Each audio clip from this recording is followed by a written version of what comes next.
Hey there, true believers. Thanks for joining us for another episode of Monstrous The Podcast. Today we've got Mr. John Miller, and he's got some stories that he'd like to share with us, some eyewitness accounts. Mr. John, how are you doing today? I'm doing well, thank you. It's a beautiful day outside. Fantastic. And where are you located at, John, if you don't mind me asking? I'm in Rogers, Arkansas, the northwest part of Rogers. Of Arkansas. I know that area pretty well. I used to live up in Harrison, close to, but actually kind of in between Harrison and Jasper. Yeah. So, yeah. So, if you don't care, would you kind of introduce yourself to the audience so they kind of get an idea of who you are? And Okay. Well, like you said, I'm John Miller. I'm 66 years old.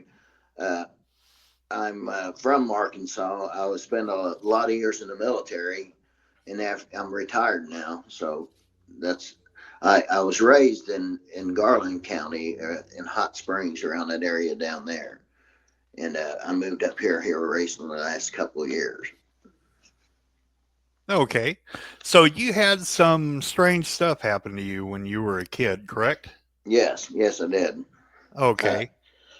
When back in the 60s, we lived on some acreage. It was 460 acres, and to get to our house, it was a long dirt road, probably a mile down in there into the woods to get to our house. And we had probably a 5-acre garden. We had about 400 head of hogs. We had horses. We got cows. And on the backside of our 460 acres was a state park that probably has 10,000 or 20,000 acres, and then a federal park, game park behind it. So there's probably a million acres back behind it. That's developed now more, but back then it was just wilderness back there. And when I was 10 years old, my grandmother, she asked me to go get some potatoes out of our potato shed. We had a potato shed that was up on top of a hill about a quarter mile from our house, and it was overlooking the garden where we'd put the potatoes. And the garden was probably 150 yards from the potato shed where we'd put those in. And as I was gathering potatoes, I happened to look down, and I seen what I thought was a black dog. But as I watched closer, I kind of whistled at it. It was probably 150 yards from me, and as I did that, it stood up. And when it stood up, it looked at me, and then I all of a sudden got afraid, felt fear from it, and I ran back like I was going to run. I almost took off running down the road, but I knew that it would probably catch me. So I dug a hole out of the backside of the shed and covered myself up with potatoes, looking out the slats of the old shed that I was in, and I could hear it walking around, sniffing for me. I was in a bunch of rotten potatoes, so I guess it obviously didn't smell me. But I remember as it walked by, I was looking out the cracks of the siding, and I seen an ankle or a foot as it stopped, and then it walked away, and I laid in that pile for over an hour until it started getting dark, and I squirmed out of it and ran home. And I almost got a whipping for it, but my grandmother said she believed me, and my grandpa didn't whip me for it. So that was my first experience with something like that in my childhood. oh my goodness. So you said it looked like a big black dog. Was it kind of like a dog, a German Shepherd, a wolf, or what? It looked like like a hairy black, kind of like a German police, but it was bigger, and I just thought it was a big dog, So because it had pointy ears on top. right, it had pointy ears on it, so and a long snout. It didn't have a real short snout, but it had a longer snout, like a German Shepherd. Okay. When you said it stood up, are you saying it stood up on 4 legs or it stood up on 2 legs? It stood up on 2 legs and turned and looked at me. Oh, okay. And when it did that's what scared me, and that's when I took off. I imagine so. It would have scared me too. Could you kind of describe what it was built like when it stood up? it it was built like the belly side of a dog. Really, it was like it had the chest of a regular dog, and it just stood up. But when it stood up, it kind of straightened its legs out. So it was used to standing up. It's like it was meant to. It's like it was a human standing there, but it had the undersides of a dog. So Right. it was it was scary.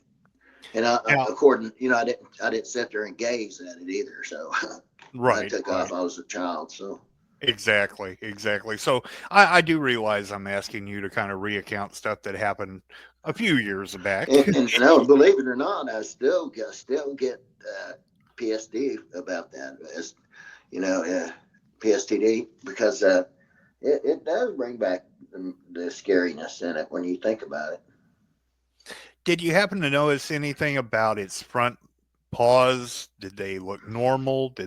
Or did you even notice anything about them? After it stood up and looked at me, I didn't really look at it a lot. I turned and I felt the fear, and I just took off. And I had like 20 yards to get up on top of the hill to get into the hill, so I knew it was coming. So I was in a hurry. Right, I So I didn't understand. look at it, but I did hear it smell, and I did sniff around. And I did hear it breathe, and I did see its foot. So That's the next question I had. Whenever you saw its foot, whenever you were in there hiding, could you tell me anything about the foot? Was there anything noteworthy about the feet? it was like a dog's foot, but like a human's foot too. The ankle where like it'd be like a human was standing on their ball of their foot, like a tiptoe almost. But the ankle, as it came down, the ball of its foot would kind of drape over it, and he could set it down or he could bring it up. And when he was walking, he would bring it up and walk like a tiptoe. It, but when he set it down, and that's when I looked at the foot, and it was kind of like a human foot but it had longer nails, of course, and the hair was long and black, and you can see it's like you can see the inside of its ankle, and you can you can see the skin. So it wasn't it wasn't like it was nothing but hair. I could see the skin and everything on it. So it was terribly scary for a kid. I It would imagine so. Do you have an idea of about how tall it was when it stood up? it was probably my grandpa's size, because when he stood up, that's what scared me again. I see my grandpa in the same place down there in the cornfield, and when he stood up, he was about my grandpa's size, and my grandpa was 6'4". Oh goodness, Yeah, yes. That he was was a big pretty big. dog. Yeah. Yeah, yeah. Especially for the size you were as a kid when you saw that. Yes, and I could have got a real bad whipping for it, but because my grandpa didn't believe me, and I didn't even bring the potatoes home. I just shagged the butt back down to the house. And I but don't my blame you grandma, for she wouldn't let him whip me, and she told me that she believed me, that she's seen things like that too. So that. Now, did she ever tell you any stories about anything like that? no, she didn't. She wasn't a talker much. She didn't bring up things. She believed like you. She believed if you name it, you claim it type stuff. She didn't talk about things like that. Now, did you ever encounter anything like that again? Yes, I did when I was 12. See, like I said, we had about 300 to 400 head of hogs, and what we would do is we had our own dump. It was probably a mile from the house down in the pasture. We had our own dump where we would go to restaurants, and we would take their trash, and we'd take their trash and dump their trash, and we'd wash their barrels out, and then bring their barrels back if they would fill their, like scrape the food off into a big other bucket, or a pail where we could, or barrel really, where we could haul that to our hogs. So we had a bunch of hogs, like 400 of them, and turned out one time we were down there counting, and we turned up one that was missing. His name was Curly, and he's weighed about 400 pounds. He's a boar, and he was like that. He was one of the boars that took up for if like if a dog got loose in there or something, he would chase them and stuff. He was a protective type of boar, and we got to looking, and he was gone. I think Grandpa said he weighed like 460 pounds, and we looked for a place where he got out, and we walked that fence line and walked the fence line. There was nothing in it. There was no hole in it or anything else. And about 3 or 4 days later, my brothers and they found him up on top. He was about a half mile away. He was up on top of a hill, and right on the back side of the hill where it started to, where it was on a clearing where a high line went through. And then the high line elbowed to the right, and right as you kept going forward was a pine thicket. They were probably 3 to 4, 5 inch diameter, just a thicket in there. And he was laying probably 6 or 7 feet inside that, and he was all ripped up and everything. And my grandpa, he was looking at it and everything, and he was wondering how something could have picked him up. That boar, he wasn't friendly, he would, it's any other thing. I mean, I could go up and scratch his back, but if to a dog or something, he'd chase it or something. So we couldn't understand how that happened. We understood that it was butchered. It was mangled right there, tore up. And my grandpa said that night what we'd do is we'd go down and camp out probably eighth of a mile down the other side of the hill. And me and my friends, my friend Mike Poe and my brothers and everybody was camped down there. And my grandpa took all but me and Mike Poe, a friend of mine. He had to take them to the restaurants to get the swill and the trash in the big truck. So we waited at the campsite. And about 11 o'clock, they'd probably get back about 12. And about 11 o'clock at night, me and him just started sneaking up there. I had a little 22 semi-automatic. He had a 16 gauge. And we started walking up there, and we creeped, got top of that hill. And we snuck up right to the edge of that pine thicket. And as soon as we did, we turned on our lights, and I heard this growl that was the most monstrous, evil growl. It was more like it went.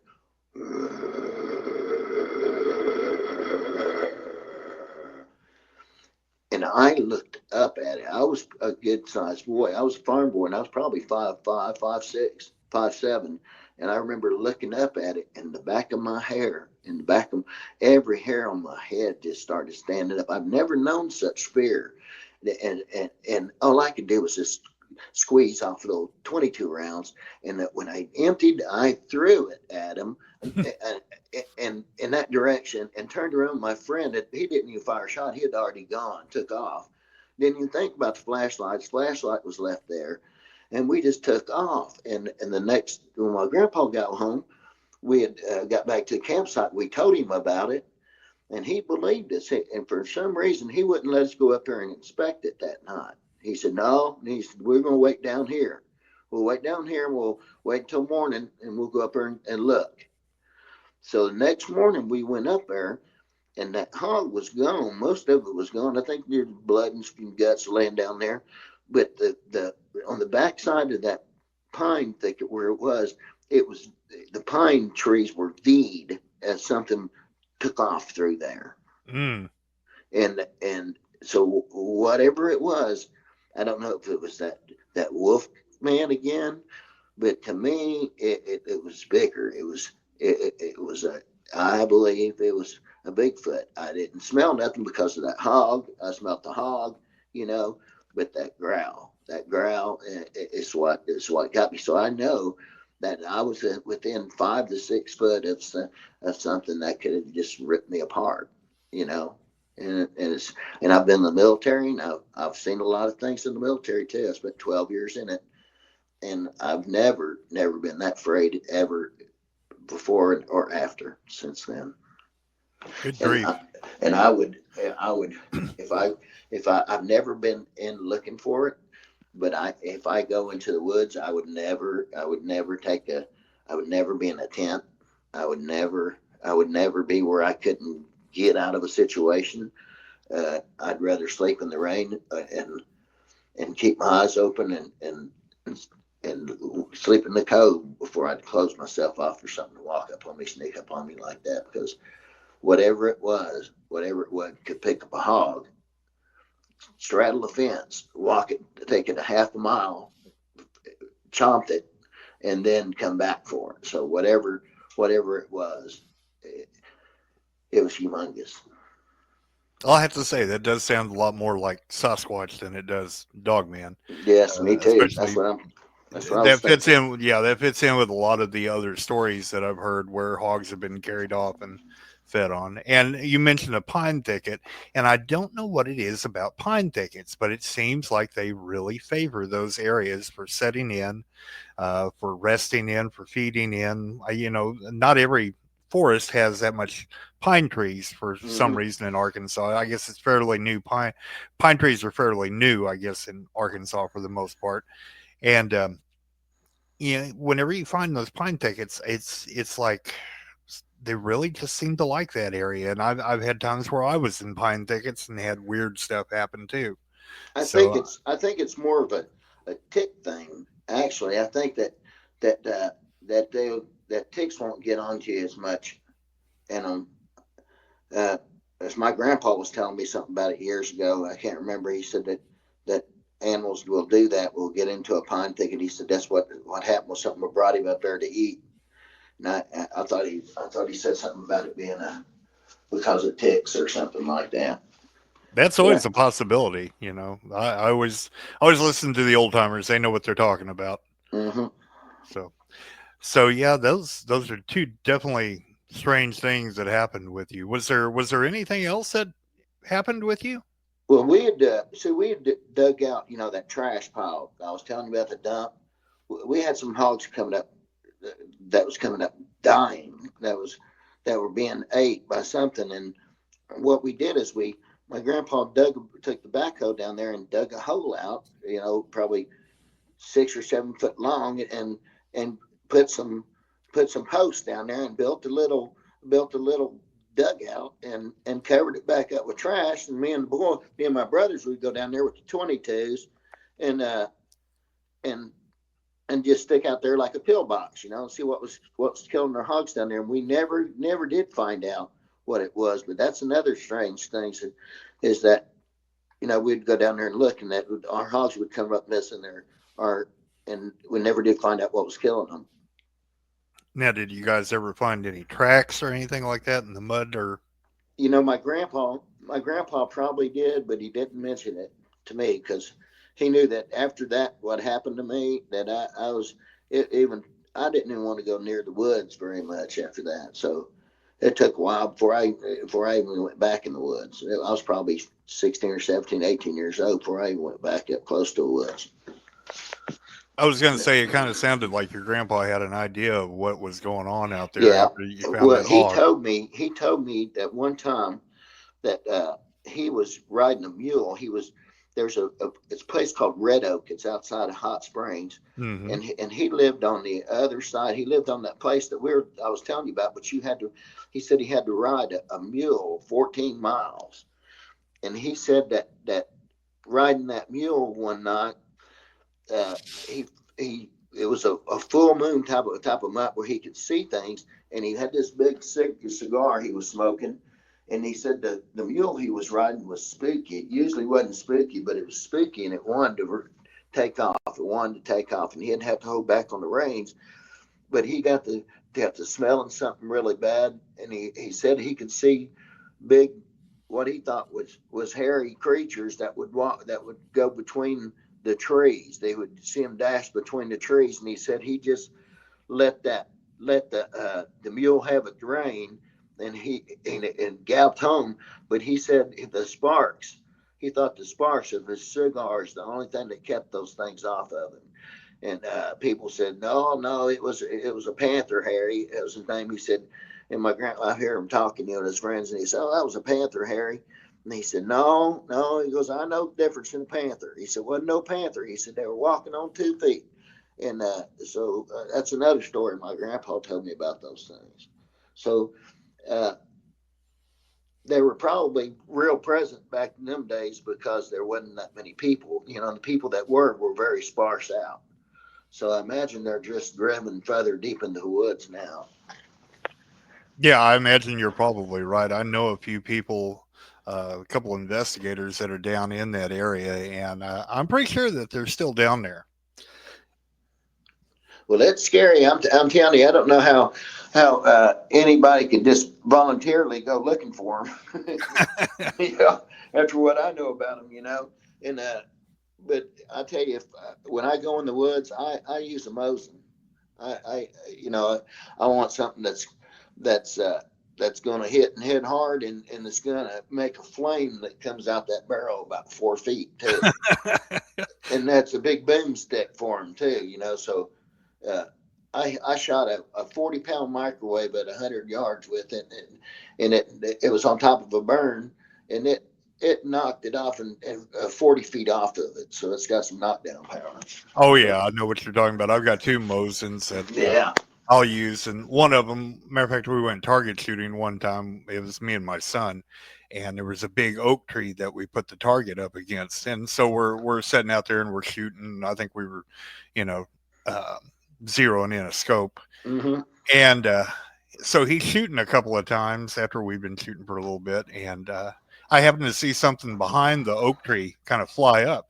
And I said, well, hold on just a second. Let me go see what's going on because I want to make sure there wasn't anything behind that oak tree. You want to know what's behind what you're shooting. Mm-hmm. So I went down there and got to looking around, and I'll be darned if we weren't shooting into that oak tree and blowing out the other side of it. I know it. I love my I had to need some money, so I went to my brother-in-law one day, and he gave me $400 to hang on to my Mosin, but he wanted to shoot it first, and he had one of these little they're they're 1/8 inch targets, though, steel targets. You hit them and they lean over, and another one drops down. You hit them, you know. Mm-hmm. And we were only like 50 yards away, and I was firing at it, and it wasn't moving. And he started firing at it and wasn't moving. And I thought, well, mate, we both shot like 3 at a time. He said, John, I don't even know if I want this thing. I said, what the heck goes? So we went down and looked at it. Then it was shooting holes straight through them. Yeah, Wasn't even moving them. that is a powerful gun. You know, they always say most of the gun is great for home defense if you're trying to, you know, take out a burglar. Kill everybody in the whole neighborhood. Well, they say if you're trying to take out a burglar who's in your neighbor's home hiding behind the refrigerator. Yeah. Yeah. This is just my Moser, my Sasquatch liquor for protector. Right. So, I've seen this video on I think it was on YouTube where this guy it looked like he was filming it, and he shot it as a Bigfoot with in the shoulder with his shotgun. Uh-huh. And I can't find it again, but he was setting down the shotgun. He was scared to death, and it was just right there on him, and he was growling, and he was looking up at it, and it was just looking down at him growling. And that looked freaking real. I wish I could find it again. I think that is from a movie, and I think I know what movie you're talking about. I think it's a movie that's called Exists. Boy, I tell you what, that looked scary when that guy shot him in the head. And I thought, oh, shit. I think I'd put another one if I was going to do that. Yeah, for a low budget movie, that was a really well done Sasquatch movie. Yeah, I don't think I would have set that shotgun down so readily. Well, Mr. John, have you had any other experiences like that, or? No, I haven't. I haven't had them, but I'm telling you, if anybody would like to do it, I can sneak up on them. I guess but I'd like to try it. I'd like to go out and try and find sometime if we can. I guess if you ever come up with real good proof for, you know, there's space aliens out there right now because they're telling them they're coming out from the oceans and everything else. So if there's space aliens or aliens coming from our oceans, then there's a Bigfoot. And what I think he is, believe it or not, what I think he is I think he's a remnant of Neanderthal. That's always a possibility. That's. I was going to ask you, what do you think Sasquatch is? But everybody got this little vision of what a Neanderthal looked like. He didn't look human, and he was monstrous, and he was muscled up, and he was a killer, and he a cannibalistic, and he's he carnivorous. So perhaps that's what happened to him, because we might not have killed them all. That's always possible. There's a book out that you might enjoy. It's called Them and Us. Yeah. And it talks about that. It talks about looking at Neanderthal from a different point of view, and that Neanderthal was not really what the museums had them made up to look like. Yeah, where they look like humans. Right. So in that area where you grew up and where you had your encounters and your family had their encounters, did you ever hear of anybody else having any encounters? No, I haven't. People didn't talk back then, especially the kids, because we didn't talk unless we were talked to. Right. And I didn't hang with the older people, but I heard my grandpa talking about them one time, and about him when he was riding that mule, but I haven't heard anything. There was something about there was a lady that owned a dairy, a Humphreys dairy out there. Her name was Miss Susie, and she had some problems with something like that, but I didn't catch the whole story. There used to be a whole pack of them down there, I guess. Yeah, it used to be that you'd hear a lot of stories about, like you said, with hogs, and then a lot of times chicken coops. They would get into chicken coops and, terrorize chickens, or maybe the family dog would disappear or something like that. Right. So, yeah. That was all before cameras, too, and night vision goggles. And yeah, not that that's helped us a whole lot. Right. I think did you see that one where he looked like he was a kind of a bald one, and the guy had a trap camera, and it was probably 5 or 6 feet above the creature's head, and as he looked up, he was looking at it as he walked by. I think I have. That looked real too. I'm telling you, the look on his face. That's I never got to see that face that night, but I've imagined it a million times what it was when it was looking at me. What the face must have looked like. I can only imagine. I'm 66. It still scares shit out of me. I bet. Yeah, that's one of those things that sticks with you for the rest of your life. It really does.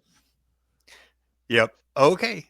Well, hey, Mr. John, I appreciate you coming on and sharing that with us. And if anything else pops up, hey, don't be a stranger. Get a hold of me, and we'll have you back on.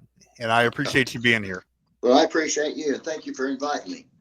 Absolutely, John. You have a great day. You too, buddy. Thank you. Thank you. Bye-bye. Bye. Hey, thanks again to everybody for joining us tonight. And remember, lock your doors, lock your windows, check in the closet, check under the bed, because monsters are real and you never know when they're going to be back. Thanks again, and everybody have a good night.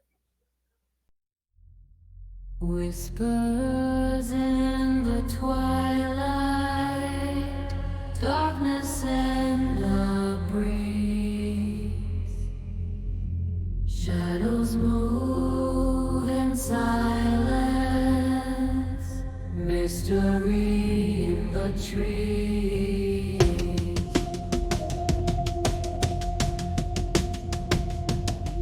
Secrets in the moon.